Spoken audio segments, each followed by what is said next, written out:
സിമ്പിളായിട്ട് നമുക്കൊരു ബീഫ് കറി എങ്ങനെയാണ് തയ്യാറാക്കുന്നത് നോക്കാം.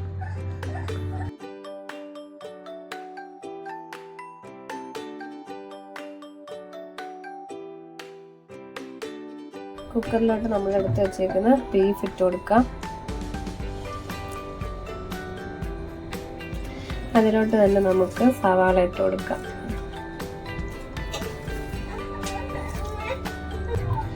വീണ്ടും അതിനകത്തോടെ നമുക്ക് തക്കാളി ഇട്ട് കൊടുക്കാം.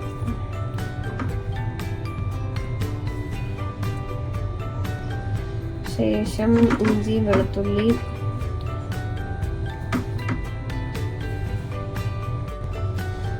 രണ്ട് പച്ചമുളക്, മുളക് പൊടി,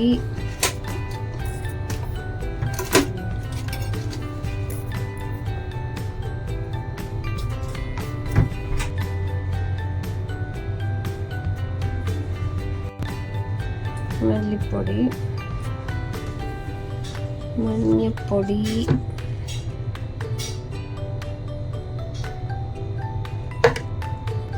കുരുമുളക് പൊടി,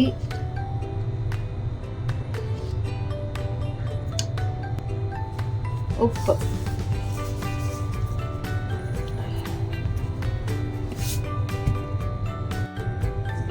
കുറച്ച് ഓയിലും കൂടെ ഒഴിച്ചു കൊടുക്കാം.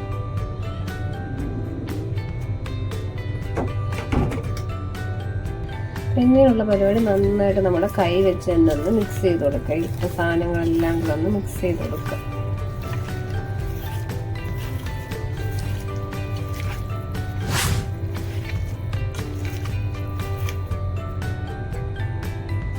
ഇങ്ങനെ നന്നായിട്ട് മിക്സ് ചെയ്തതിന് ശേഷം നമുക്കൊരു കുറച്ച് വെള്ളം ഒഴിച്ച് കൊടുക്കാം. അതിന് ശേഷം കുക്കർ അടച്ചു വെക്കാം.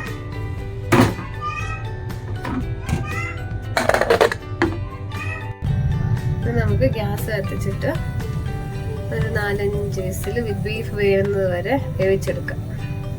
ഞാൻ വെച്ചപ്പോൾ എണ്ണ ചൂടായിട്ട് വന്നിട്ടുണ്ട്. അതിലോട്ട് നമുക്ക് സവാളയും ഇഞ്ചിയും വെളുത്തുള്ളിയും ഇട്ട് കൊടുക്കാം.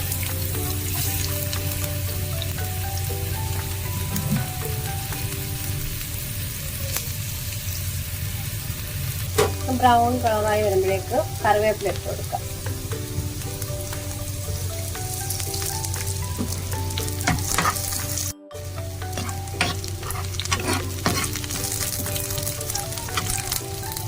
തേങ്ങാക്കൊത്ത് ഇഷ്ടമുള്ളവരാണെങ്കിൽ നമുക്ക് ഈ സമയത്തേക്ക് തേങ്ങാക്കൊത്ത് ഇട്ട് കൊടുക്കാം.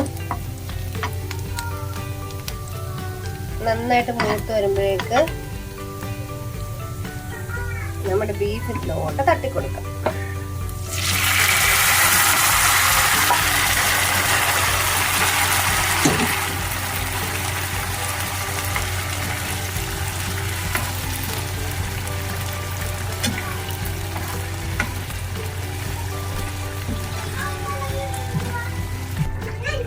അതുകൊണ്ട് ഇങ്ങനെ കുറേ നേരം ചെറിയ തീയിലിട്ട് ഇങ്ങനെ വറ്റിച്ചെടുക്കുക. കുറച്ച് നമ്മുടെ ഇഷ്ടത്തിനനുസരിച്ച് ചാറ് കൂടുതൽ വേണമെങ്കിൽ കുറച്ച് വെള്ളം കൂടെ ഒഴിച്ചിട്ട് തിളപ്പിച്ച് കൊടുക്കുക.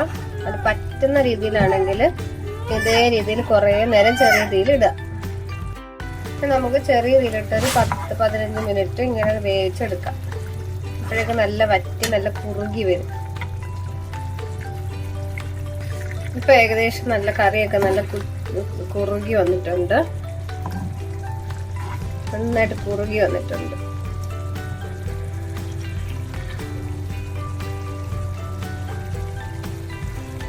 നമുക്ക് ലാസ്റ്റ് ആയിട്ട് കുറച്ച് കുരുമുളക് പൊടിയും കുറച്ച് മസാലപ്പൊടി ഇട്ട് കൊടുക്കാം.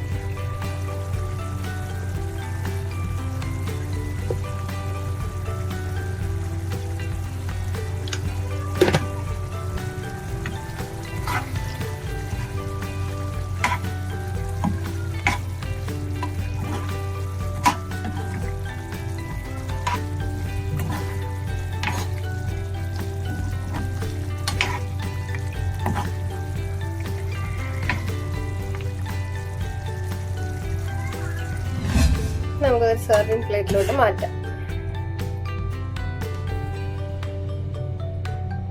നല്ല തിക്കായിട്ടുള്ള നല്ല ടേസ്റ്റ് ഉള്ള ബീഫ് കറി നമുക്ക് എളുപ്പത്തിൽ തയ്യാറാക്കാം.